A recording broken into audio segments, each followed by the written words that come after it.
Hello there, and welcome to part 5 of Revan's life. In today's video, we'll be taking a look at the dark deeds of two fallen knights. I hope you will enjoy. When they left after the Mandalorian Wars ended, they were Jedi. When they returned, they were something else. Departing Jumund Kaz as willing servants of the Emperor, Darth Revan and Darth Malak traveled to the star maps they already found to get a complete map to the Starforge. On Korriban, Revan delved further into the dark side while plundering the tomb of the ancient Sith Lord, Tulag Hoth.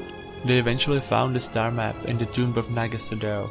During this time, Revan created his own Sith holocron, which contained his thoughts on the nature of the relationship between a Sith master and apprentice.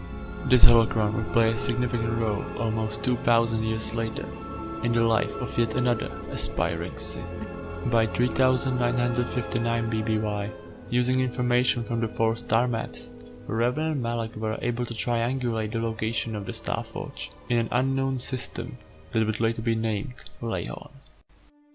Crash landing on a planet orbiting the Lehorn star upon arrival due to some kind of disruptor field that disabled their ship, the two were taken captive by the native Black Rakata tribe. The Rakatans were only a shell of their former selves. Long gone were the days in which their infinite empire ruled the galaxy. Now they were mostly savage tribes, with some of them showing a degree of civilization. Unable to understand their language, Revan used the Force to thaw the knowledge from the One, the Rakatan leader. He then made a deal with him. In exchange for the theft of an ancient tome from the rival Elder tribe, the One would help them gain access to the Temple of the Ancients, a nearby structure that was housing the energy field that prevented their ship from leaving, but was sealed without a spoken ritual from the dome. However, when Revan and Malak met with the Elders, Revan instead aligned himself with them. During his time among the Elder tribe, Revan spoke to Lava, a Rakatan researcher who was attempting to restore the Force sensitivity of his species, and Revan reached a compromise with the Elders. They would open the Temple of the Ancients for him, and him alone, if he would destroy the Starforge and help the Elders free themselves from their dark past. However, once the Elders opened the temple, Revan broke his word and entered with Malak. Then they shut down the disruptor field around the planet to access the Starforge. Before departing, Revan left his holocron in the lowest level of the temple. By the time they boarded the Starforge in orbit above the system's star, and due to being so far from Jumund Kaz, they had broken free of the Emperor's control. However, still under the influence of the dark side, they interpreted the Emperor's mental commands as their own desires. They declared themselves leaders of a new Sith Empire, and Revan took on Malak as a Sith apprentice. Assuming command of the Republic ships and soldiers who had followed him into the unknown regions, Revan made them into the military of his new empire, and he used the Starforge to manufacture ships, weapons, and other war material. The Sith Lords quickly reclaimed Korriban, re-establishing the Sith Academy so as to supply their empire with Sith. Revan had continued to study the Starforge, and he came to the realization that it was capable of far more than just the creation of weapons. Taking a fragment of the Starforge, no bigger than a fingertip, Revan experimented with it and discovered that the device fed on whatever it was given, and returned the basic building blocks of the universe: water, air, carbon, and even life. He left the fragment in the depths of the moon of Nar Shaddaa, in the care of a number of alien slaves in a large complex. Revan also came to the conclusion that the Starforge itself was a threat, as it was one of the reasons that led to Rakata's destruction. So he minimized his exposure to the Starforge beyond taking a fragment and constructing his fleet, as to not corrupt himself by the station's presence, a decision that Malak saw as a weakness. After a few weeks, Revan used his knowledge of the Republic military's inner workings and attacked the shipyards of the planet Forost. Revan's forces seized most of the Republic warships there and destroyed the rest, beginning the Jedi Civil War. When the Republic officers saw Kara defected to Revan's forces, he eventually promoted Kara to Admiral and commander of the entire Sith fleet. However, Malak ordered the newly promoted Admiral to bombard the surface of the planet Telos IV with his flagship the Leviathan, despite the fact that Revan had intended to conquer the planet.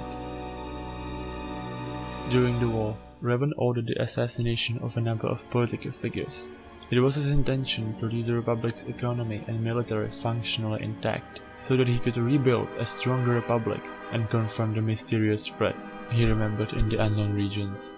However, the Echani general Yusanis learned of Revan's role in the assassination of his planned senator and challenged the Sith Lord to a duel, which would prove fatal for him.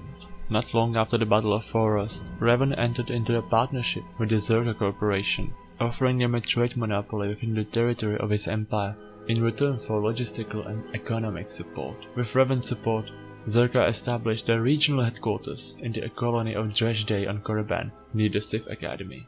An important part of Revan's strategy was the capture and corruption of Jedi. Any captured Jedi would be tortured and converted into Dark Jedi. The more powerful would become full Sith. Revan specially trained Sith assassins from the Trace Academy on Malachor V, which survived the planet's destruction, struck at targets across the galaxy, capturing enemy Jedi and killing those who would not turn. Malak soon began to resent this master, and he openly expressed his opinion that Revan was too soft to be a Sith, while the two were aboard Revan's flagship. This sparked a duel between the two, that ended when Revan delivered a lightsaber strike to Malak's jaw, severing it. Malak survived the fight, but was forced to wear a large metal prosthesis over his lower face and spoke to a vocabulator for the rest of his life. Around that time, Malak asked HK-47 what he thought of him, and Revan was so amused by HK's description of Malak as a meatbag that he programmed the droid to refer to all organics as such. The success of HK-47 led Revan to decide that more droids like him would help maintain galactic stability, and HK-47 became the basis for the HK-50 series of droids, which were constructed on Telos. In 3957 BBY, the Jedi Council set a trap for Revan, sending a small fleet to the Outer Rim as bait. He attacked the fleet, but a small Jedi strike team led by the Jedi Padawan Bastila Shan, who was capable of battle meditation, a Force ability that strengthened one's allies and weakened enemies through the Force, attacked Revan's flagship. Revan already killed several Jedi and Republic soldiers before her strike team attacked him on the command deck of his vessel, but Shan and 3 other Jedi arrived to confront the Sith Lord before he could leave the bridge. Malak, on his own vessel nearby, sensed that Revan was in danger and decided to take the advantage of the situation to take his master's place. Just as Revan prepared to duel Shan and the other Jedi, Malak's vessel opened fire upon the bridge of Revan's ship. Amid the confusion, Shan rushed towards Revan, who was critically injured in the explosions happening around. Being the only survivor of her strike team, Shan saved Revan's life with the Force and took him to safety, unknowingly forming a powerful Force bond between them in the process. Shan then brought the comatose Sith Lord with her to Dantooine, where the Jedi Council healed Revan's broken body and put together an ambitious plan. Joining together, the members of the Council wiped Revan's mind with the Force, suppressing his memories deep within his mind and giving him a new identity on top of them, that of a Republic soldier from planet Deralia. Shan also secretly kept Revan's mask, which he had recovered before fleeing his doomed flagship. After a year, in 3956 BBY, Revan, now a Republic soldier with a new name and past, was placed under the command of Bastila on board the Republic vessel called the Endar Spire. Malak took control of Revan's empire and continued to wage war against the Republic, and in the skies above the Outer Rim world of Taris, a Jedi battle fleet engages the forces of Darth Malak in a desperate effort to hold the Sith's galactic domination. So, that was part 5 of Revan's life. If you want to see more content like this, make sure to subscribe to my channel. I will be very grateful. Also, if you have enjoyed the video, you can leave a like or write a comment. Until then, may the Force be with you, and remember, there's always a bit of truth in legends.